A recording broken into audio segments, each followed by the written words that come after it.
नितेश राणे बोलतायत, थेट जाऊयात.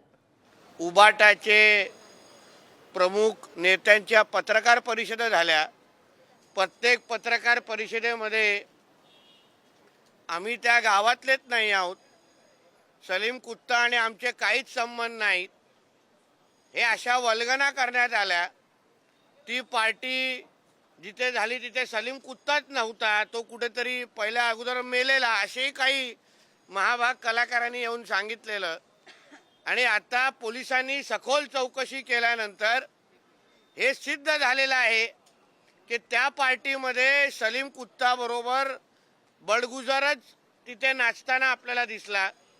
पण मी आजही सांगतो, बडगुजर हा महत्त्वाचा विषय नाही, पण बडगुजरचा गॉडफादर कोण, बडगुजर कोणाच्या मांडीला मांडी लावून नाशिकमध्ये फिरतो, बडगुजर कोणाची गुंतवणूक ठेवतो, तर ती संजय राजाराम राऊतची.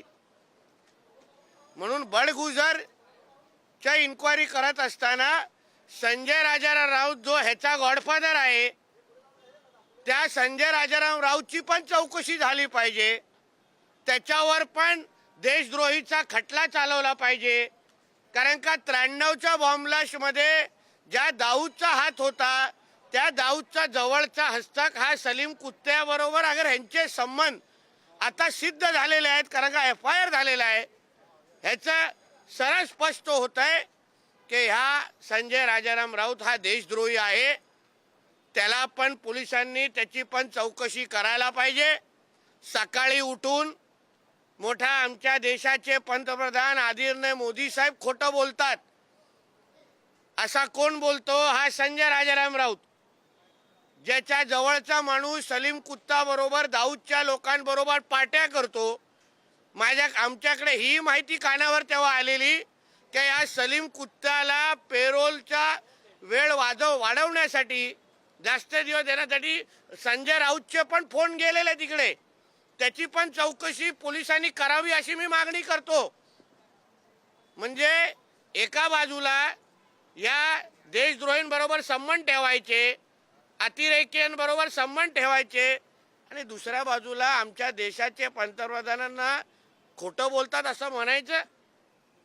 संजय राजाराम राऊत सारख्या तीनपट लायकी नसलेल्या लोकांनी देशाच्या आदरणीय पंतप्रधानांवर यापुढे बोलू नये. कारण का तुझा कॅरेक्टर ढिला आहे, तुझ्या कॅरेक्टर सर्टिफिकेटवर प्रश्नचिन्ह निर्माण झालेलं आहे. म्हणून पहिला बडगुजरला राहून दे बाजूला, तुझा आणि सलीम कुत्ताचा म्हणजे संजय राजाराम राऊतचा आणि सलीम कुत्ताचे काय संबंध होते, ह्याची चौकशी पोलिसांनी करावी अशी मागणी मी करेन.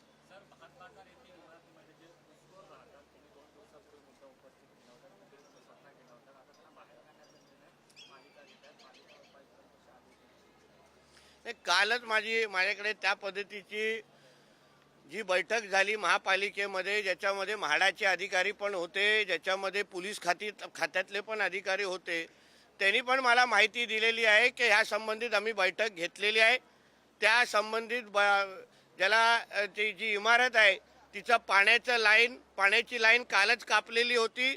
तिला ट्रान्सफॉर्मर ज्याच्यावर आम्ही आक्षेप घेतला, तो ट्रान्सफॉर्मर 2 दिवसापासून तिथे ते लोक लावत नाही आहेत, म्हणजे त्यांना वीजचं कनेक्शन पण कट केलेलं आहे.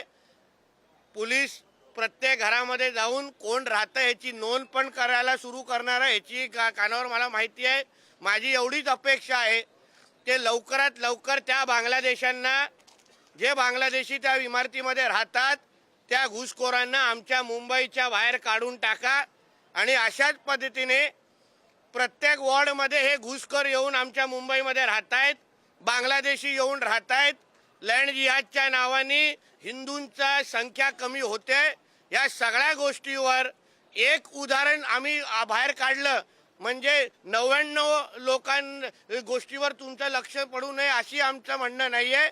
प्रत्येक वॉर्डमध्ये महापालिकेने, म्हाडानी, पोलीस खात्याने ह्याबद्दलची सखोल चौकशी करावी आणि मुंबईच्या प्रत्येक वॉर्डमध्ये राहणारे हे रोहिंग्या आणि बांगलादेशी मुसलमानांना मुंबईतून हकलून काढावं, एवढी मागणी ह्या निमित्ताने मी परत एकदा करीन. या सगळ्या गोष्टीवर आमच्या बारकाईने लक्ष आहे. त्याचबरोबर ह्यांची मुजोरी किती वाढलेली आहे, जी वारंवार आम्ही बोलतोय. आजच सकाळी नाशिकच्या चंदवडमध्ये हायवे वर हायवेमध्ये हे लोक मध्येच मदार बांधतायत.